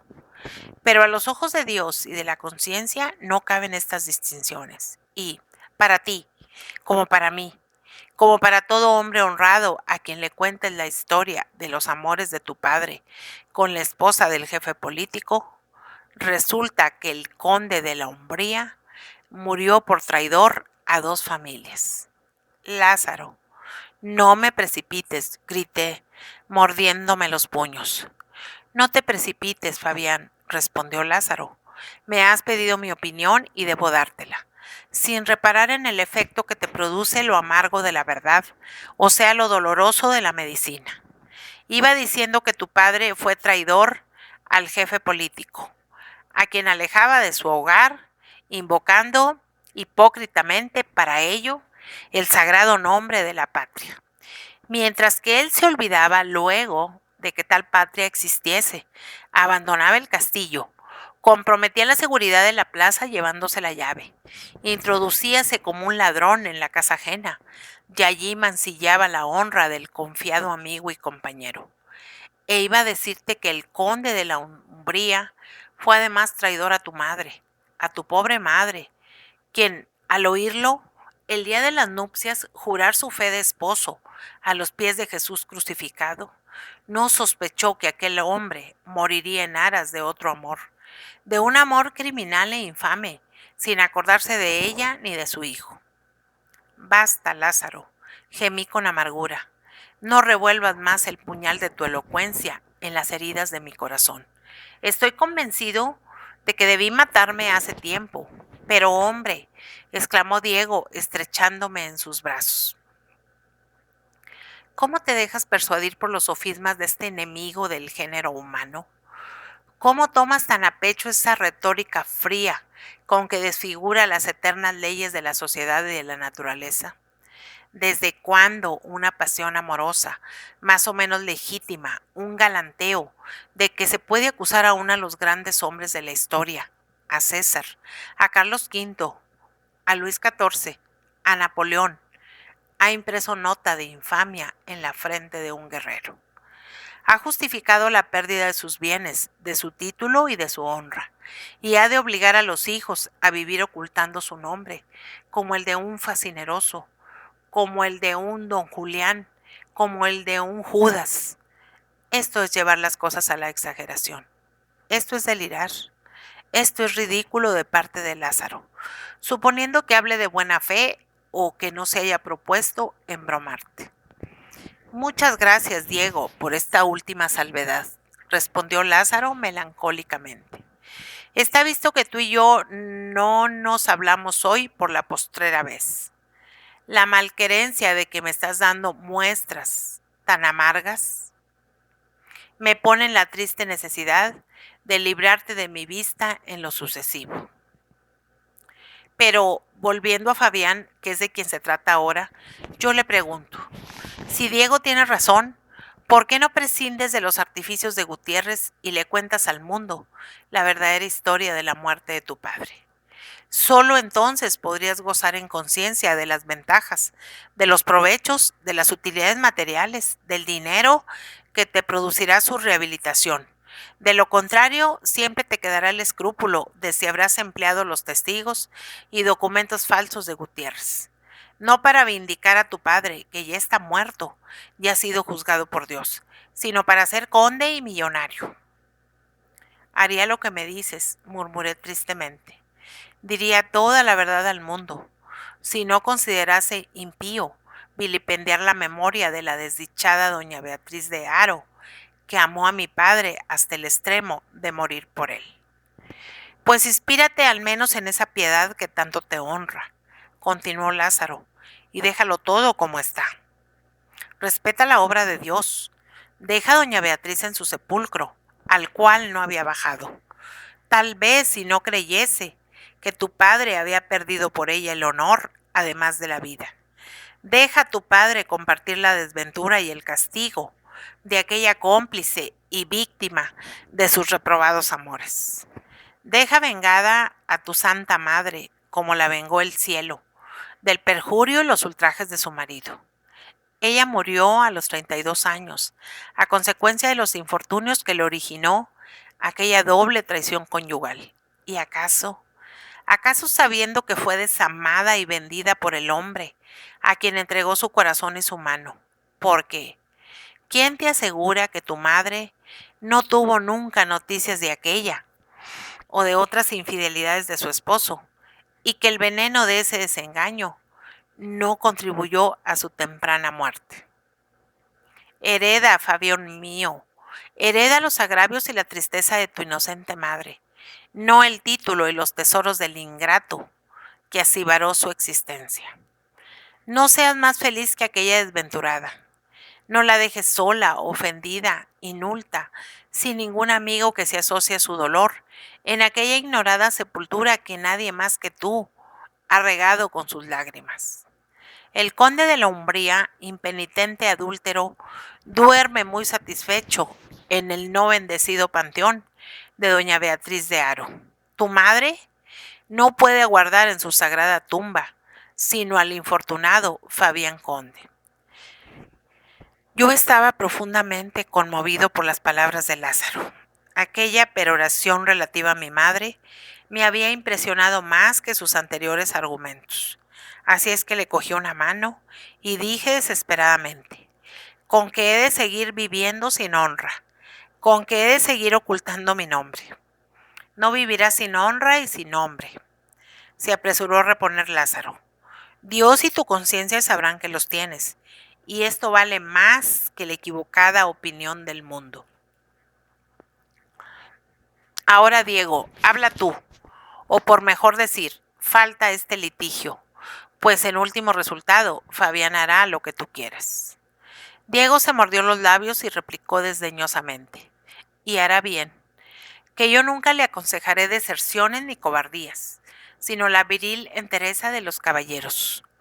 Cuando el Cid supo que su padre había recibido una bofetada, no se paró a averiguar el motivo de aquella afrenta, sino que corrió en busca del conde Gormaz y le dio la muerte en el acto. Esto han hecho siempre los buenos hijos, fuesen mejores o peores sus padres. De lo cual podría deducirse, objetó Lázaro, que Fabián debe retar a duelo a Gutiérrez o al Marqués de la Fidelidad o a los dos oficiales carlistas, pero no se deducirá de ningún modo que deba negociar con los asesinos de su padre, darles dinero, comprar testigos falsos, descubrir una parte de la verdad, ocultar la otra, forjar, en fin, una especie de novela y bautizarla con el pomposo nombre de rehabilitación. Lázaro dice bien, oí resonar en lo profundo de mi conciencia. Mira, Lázaro, dejémonos de teologías, repuso Diego con un soberano arranque de los suyos.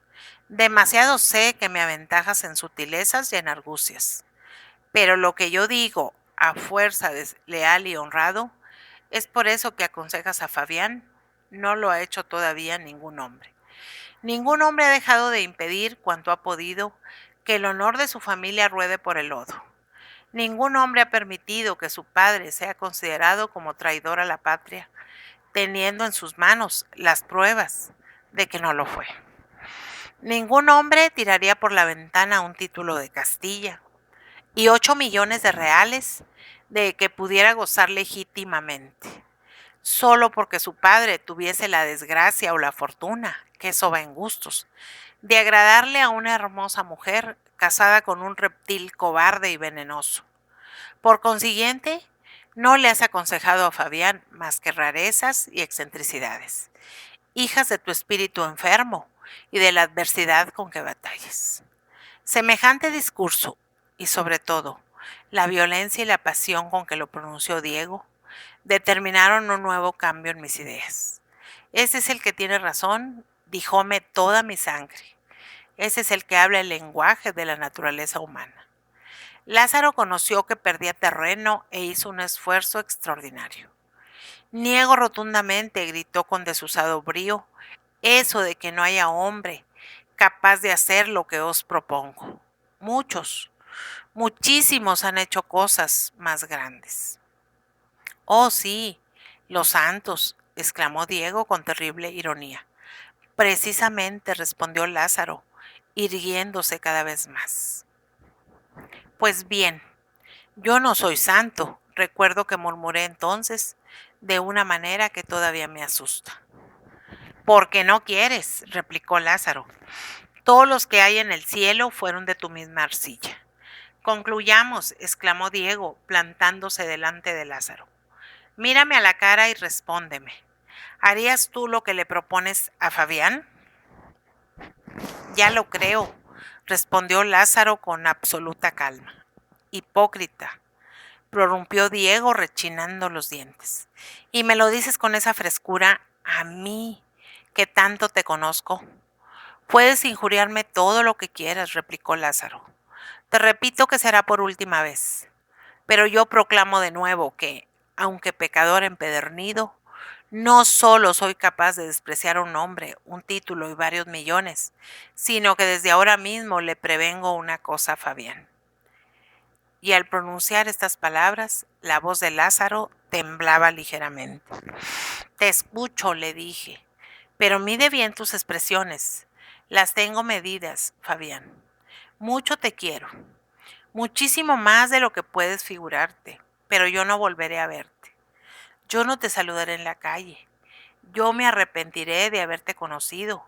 Si te atreves a desenterrar un cadáver, a vestirlo de máscara, que eso será prestar a tu padre unas virtudes que no tenía, y a venderlo por bueno y honrado, en cambio de un título y de más o menos dinero. Basta, grité fuera de sí, completamente dominado por la fiebre y por la ira. Tú no puedes hablar en estos términos ni de mi padre, ni de nosotros, ni de ningún nacido. Yo puedo hablar de todo, según mi conciencia, contestó Lázaro. Tú no la tienes, exclamó Diego. Más que vosotros, replicó el mísero. ¿Le propones a Fabián? Ya lo creo, respondió Lázaro con absoluta calma. Es claro, dije entonces yo temblando como un epiléptico, y por eso sin duda te desheredó tu padre. ¿De tal modo le honrarías? Lázaro se puso pálido como la muerte. Ah, con que lo oísteis todo aquella noche, balbuceó al cabo de un momento. Y bien, es verdad. Mi padre me desheredó. Perdón os pido por no haberoslo dicho antes. Pues si eres un desheredado, hombre inicuo, rugió Diego, ¿cómo te atreves a hablar de sentimientos filiales? ¿Cómo te atreves a invocar el cuarto mandamiento? ¿Cómo te atreves a insultarnos? Te diré, tartamudeó Lázaro, temblando tanto como yo. Hay gran distancia. Dios sabe todo lo que hay entre ser privado de una herencia y esto de cometer delitos para apoderarse de otra. Yo podré haber sido desheredado, pero vosotros aspiráis a ser estafadores, he dicho. Canalla, gritamos a un mismo tiempo Diego y yo. Y a un mismo tiempo también levantamos la diestra sobre su cara. Pero nuestras manos se encontraron en el aire. Reparamos en que éramos 2 contra 1 y nos contuvimos. Entre tanto, Lázaro, que estaba sentado, se echó a reír de una manera formidable y, rápido y seguro como un tigre, saltó sobre nosotros, nos cogió a cada uno por un brazo con una fuerza espantosa y nos obligó a caer desplomados sobre nuestras sillas. Entonces nos soltó y dijo: lo que es de pegarme, no. Qué equivocados estáis si creéis que os temo. Dicho lo cual, giró sobre los talones y se dirigió lentamente hacia la puerta, sin cuidarse de lo que nosotros pudiéramos intentar contra él. Diego y yo permanecimos inmóviles, estupefactos, sin acertar a volver de nuestro asombro ante aquella fuerza hercúlea y aquella temeridad del que teníamos por cobarde. Es un bandido, exclamó al fin Diego, y a los bandidos se les mata o se les desprecia, respondí yo sujetándolo para que no siguiese a Lázaro. Este había llegado ya a la puerta del comedor. Allí volvió la cabeza y nos miró un momento. Estaba llorando. Aquel hombre se había propuesto volvernos locos. Vete, le dije, y procura que no nos veamos más. Ya me buscaréis, respondió él, cerrando la puerta. Parte 9. Para verdades el tiempo. Fabián calló un instante, aguardando sin duda a que el padre Manrique lo interrumpiese, como ya había hecho en otros pasajes críticos de su narración, y le dijera algo acerca de tan horrible escena. Pero viendo que se callaba también, dio un suspiro y prosiguió hablando de este modo. Aquella noche creí morir. La calentura que sentía desde por la tarde se fue graduando cada vez más. Y a la madrugada llegué a tal extremo de agitación y delirio que Diego tuvo que sangrarme, temiendo, según me dijo después, por mi razón y hasta por mi vida. Pero la venida del día me devolvió algún reposo. Lloré mucho y a medida que lloraba, fueron desapareciendo los síntomas de fiebre cerebral que habían alarmado a mi buen amigo. Si Diego no hubiera tenido la previsión de quedarse aquella noche a mi lado, yo no sé lo que habría sido de mí. A las 3 de la tarde fue Gutiérrez por mi contestación, o sea, por la petición a las Cortes que me había dejado para que la firmara. Diego, que seguía a la cabecera de mi lecho, me alargó entonces aquel papel y una pluma, haciéndome señas de que no hablase, y me dijo: firma. El honor es antes que todo. Yo recibiré a Gutiérrez. Tú no estás hoy en disposición de despegar los labios. Firme.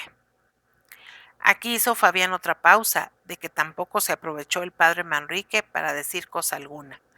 El joven se pasó una mano por la frente y continuó. Al cabo de poco tiempo, todo había sucedido tal y como me lo anunció Gutiérrez. Las Cortes habían rehabilitado solemnemente la memoria del general Fernández de Lara, declarando que mereció bien de la patria con su heroica muerte. Y yo había entrado en posesión de su hacienda, era conde de la Umbría y estaba nombrado secretario de la legación de España en Londres. Tercera pausa de Fabián.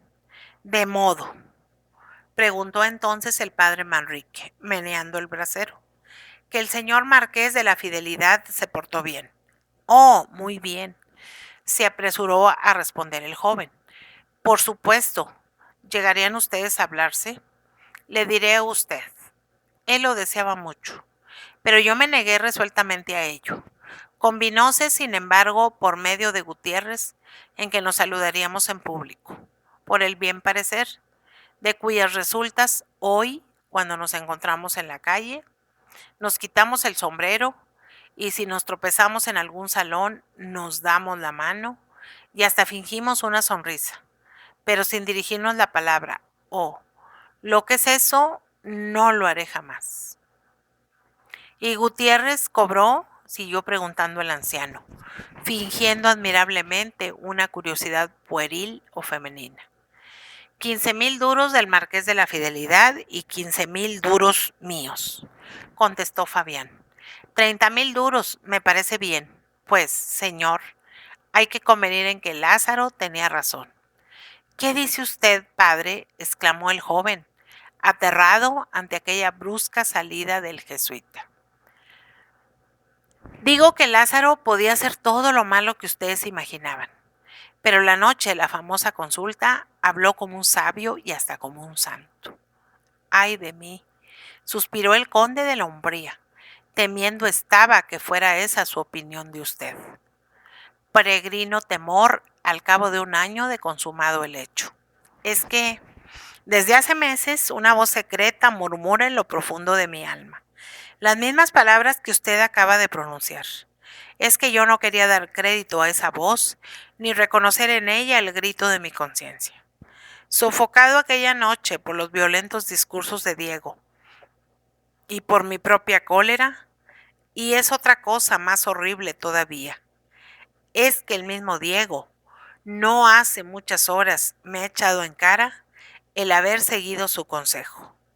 Lázaro tenía razón, me dice también aquel insensato, olvidándose de que fue él quien le llevó la contraria, con una vehemencia que rayaba en temeridad y fanatismo. Diego también ha abierto los ojos a la verdad, exclamó el padre Manrique cruzando las manos. Misericordia de Dios, con que ya son ustedes todos buenos. No, padre, respondió Fabián lúgubremente. Hoy más que nunca, Lucifer se enseñorea de nuestras almas, a lo menos de la de Diego y de la mía. Dijérase que la amistad que mediaba entre nosotros se ha convertido en una espada de dos puntas, que desgarra nuestros corazones. Sí, hoy más que ayer, ruge la tempestad sobre nuestras cabezas. Yo me he refugiado en esta celda por algunas horas, y no es otra la razón de que me crea usted algo tranquilo. Pero, cuando salga por esa puerta, los rayos de la ira con que Diego me persigue y los bramidos de mi desesperación volverán a regocijar al infierno. Entonces, replicó el anciano, no es la misericordia de Dios, sino su justicia, la que nos toca admirar en este instante. Ya vendrá después la hora de la misericordia. Diego revuelto contra usted, cuán misteriosos, pero cuán seguros son los caminos de la providencia. Y qué terribles al mismo tiempo, agregó Fabián con mayor espanto. Pero este horrendo infortunio será objeto de la última parte de mi relación.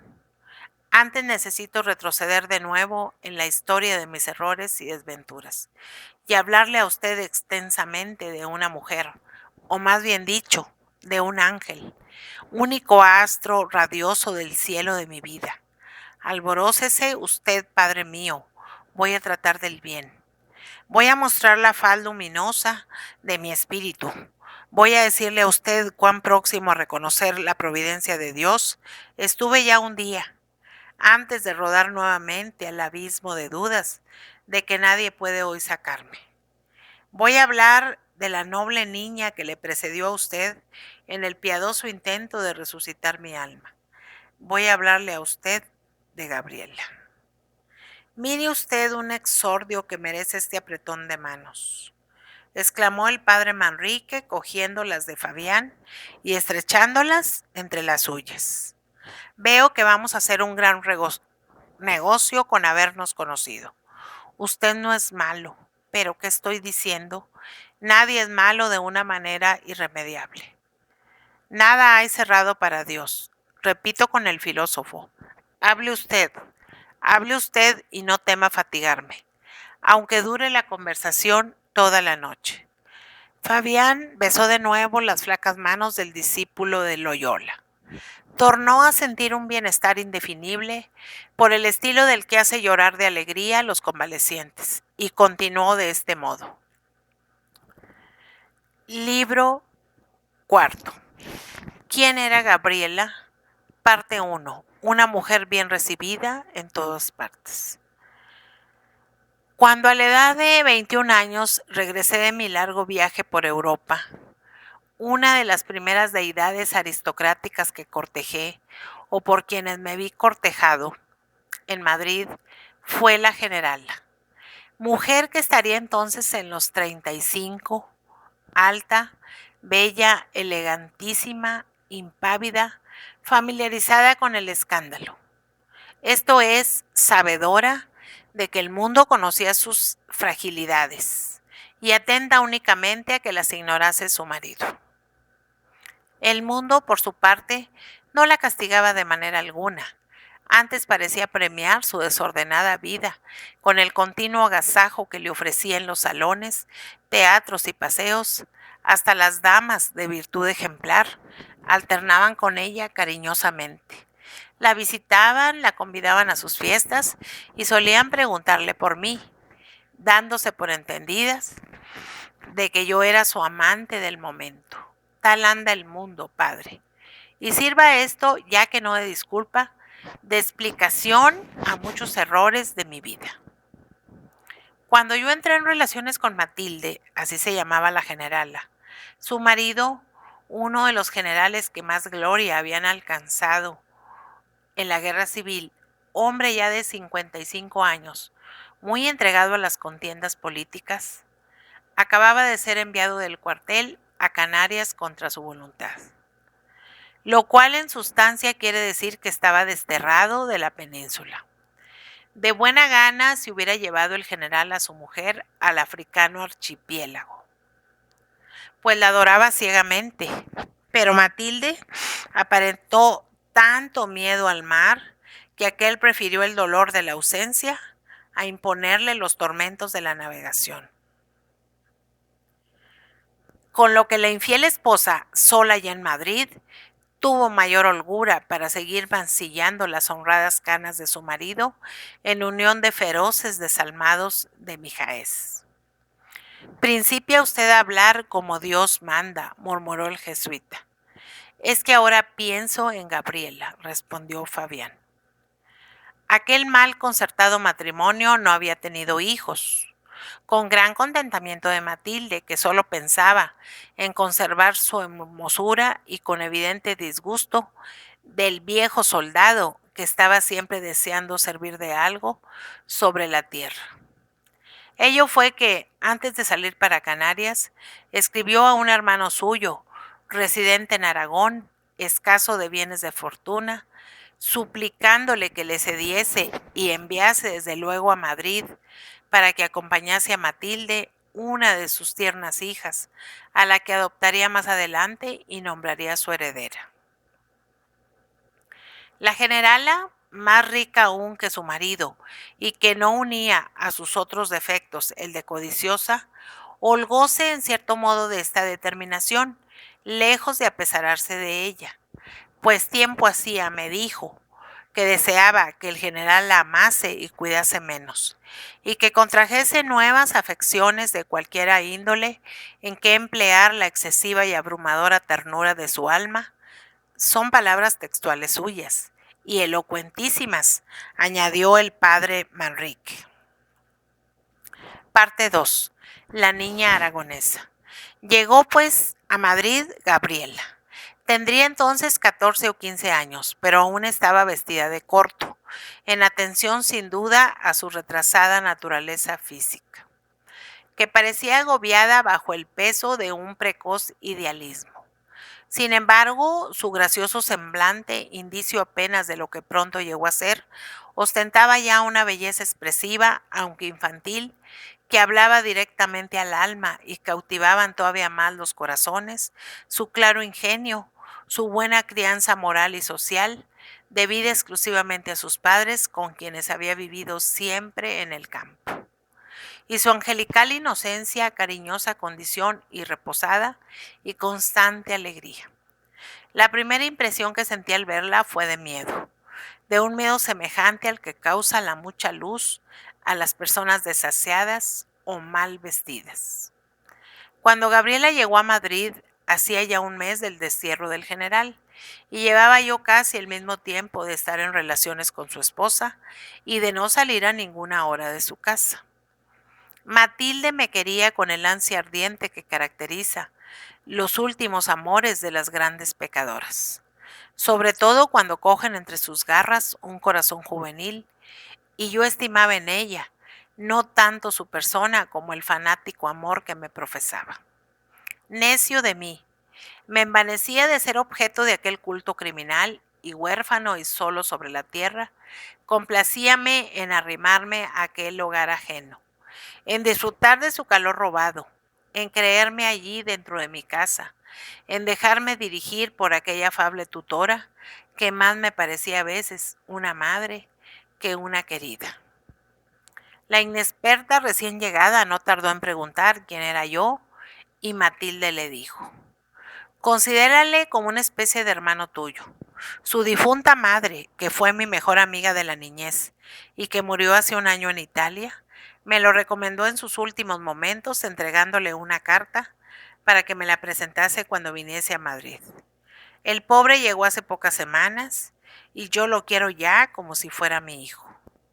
Excusado es decir que no dejé de confirmar esta sacrílega invención de la adúltera, invención que había de servir también para deslumbrar a su marido cuando regresase. Ello es que Gabriela se dio por satisfecha y que desde tal momento contrajimos una de aquellas deliciosas amistades de los hombres con los niños, de la experiencia con la ignorancia, de la misantropía con la candidez, que hacía exclamar a Lord Byron: lástima que estos pequeñuelos se conviertan en hombres. Matilde, que me adoraba cada vez más y cuyo mayor empeño era que me tomasen cariño todos sus parientes, todas las personas que entraban en la casa y hasta su misma servidumbre, preparando así el terreno para imponerme a su esposo cuando regresase y forzarlo a ser mi amigo, holgóse mucho en que nos entendiésemos y llevásemos también la gentil aragonesa y yo, y se deleitaba grandemente al oírnos tutearnos, al verme a mí reír y jugar con ella cual si yo fuera otro niño de su edad, al mirarla a ella engolfada conmigo en graves coloquios referentes a mis viajes, a mis estudios, a mis aficiones artísticas, como si fuese una mujer hecha y derecha, y al observar finalmente la admiración y el respeto que sentía hacia mí aquella celestial criatura en medio de la más tierna confianza.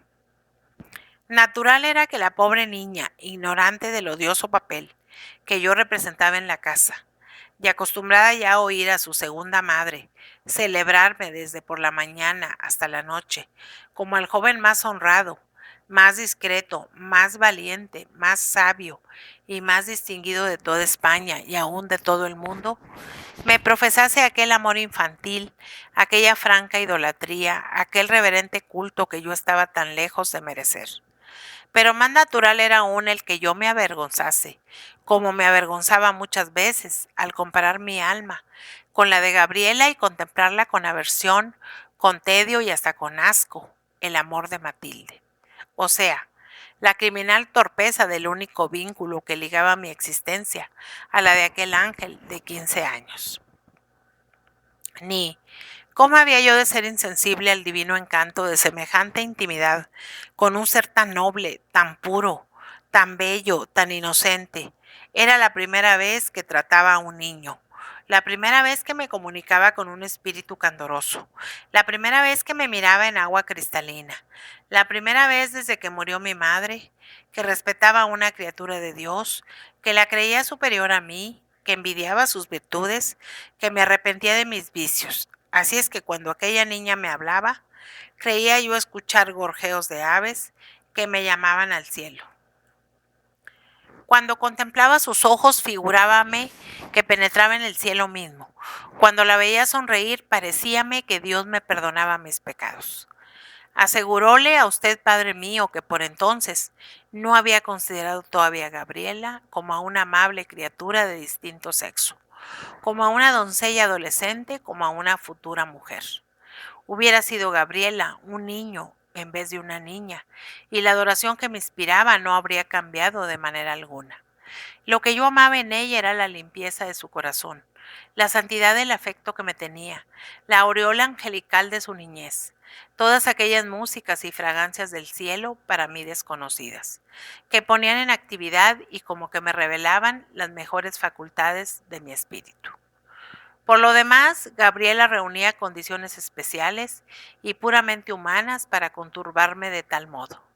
Era aragonesa. Y ya comprenderá usted todo lo que quiero decir con eso. Era la personificación más expresa y aquilatada que puede imaginarse de aquella raza nobilísima, cuya impertérrita sinceridad e invencible constancia han sido en todo tiempo asombro y admiración del mundo. Era sencilla, confiada, crédula, pero así que formaba una opinión, que aprendía una fe, que concebía un sentimiento, no había manera de arrancárselos. Tenía en suma lo que hoy llamaríamos el valor de sus convicciones y una lógica implacable como todos los niños y como todos los aragoneses. Digo esto suponiendo que habrá usted reparado en que el aragonés, por varonil y rudo que sea, y por muchos años que cuente, parece siempre niño. Habla con la inconsiderada ingenuidad de los enfants terribles, que dicen ahora los franceses. No conoce el peligro ni mide las consecuencias de sus actos. Acá va a donde le impulsa su corazón. Pide justicia y defiende su derecho con el generoso ímpetu de la inocencia. Quéjase cándidamente y en son de maravilla de las más comunes ruindades de los hombres.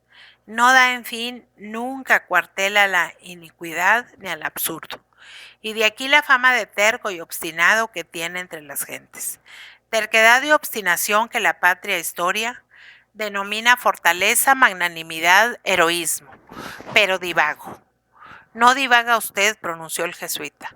Lo que hace es profundizar en busca de las raíces de las cosas y me alegro de verle ya tan reflexivo. Todo cuanto acaba usted de decir acerca de Gabriela y de los aragoneses puede resumirse en una fórmula que le dará a usted mucha luz para apreciar este periodo de su vida. Aquella niña era franca, ingenua, valerosa e implacable como lo es siempre la conciencia. Aquella niña era su conciencia de usted. Usted lo ha dicho, exclamó Fabián fervorosamente.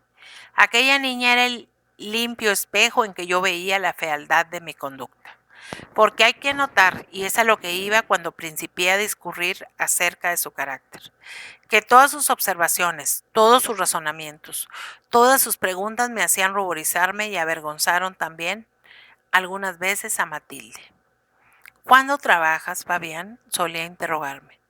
Tía, le dijo una noche a la generala, las gentes van a figurarse que Fabián está enamorado de usted al observar que no sale de esta casa.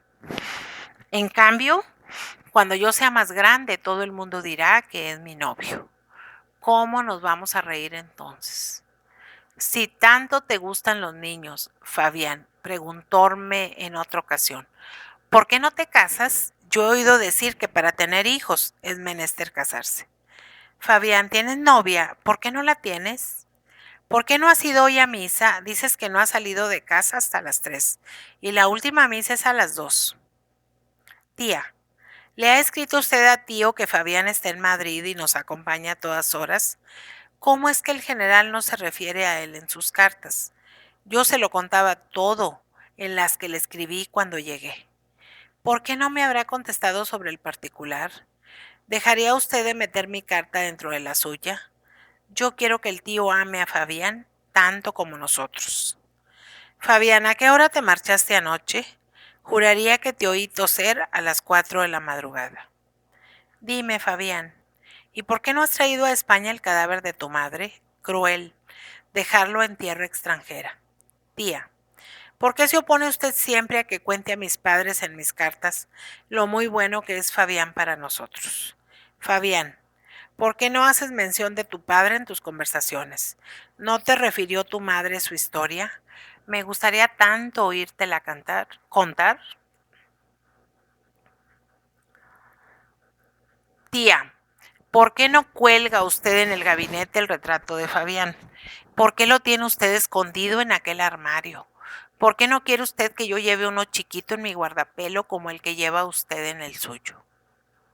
Interminable fuera mi tarea si hubiera de decir todas las frases por el mismo orden que pronunciaba diariamente aquella candorosa niña, y las fulminantes réplicas llenas de lógica y buen sentido que oponían nuestras balbucientes contestaciones.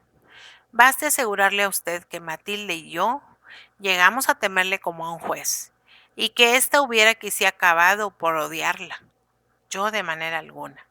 Si su hechicero rostro, su celeste bondad y el entrañable cariño que nos tenían, nos compensaran con exceso la especie de tormento a que nos sometían sus interrogatorios. La amábamos, pues, ambos cada día más, como los padres delincuentes aman a los mismos hijos, a quienes afrentan y perjudican con sus crímenes. La respetábamos como se respeta a todo aquel de quien se abusa o a quien se engaña, y sentíamos a su lado tales remordimientos, a lo menos yo, que hubo ocasiones en que me faltó poco para decirle: aborréceme, niña mía, yo soy indigno de que poses en mí tus ojos.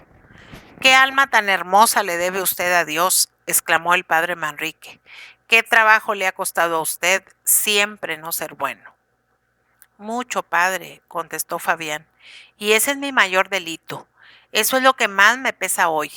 Yo he sentido siempre honda pena al realizar el mal, y hoy me encuentro con que el haber sido malo me incapacita ya para realizar el bien. Nadie cree ya en mí. Va, repuso el sacerdote, creo yo, cree usted mismo y sobre todo, cree Dios, testigo de todos los pensamientos humanos. No se preocupe usted, pues, con el porvenir. Cuénteme lo pasado y confíe en que ya pondremos remedio a las enfermedades de su espíritu. No lo espero, mi querido padre, suspiró Fabián, pero en fin, continúo como si lo esperara.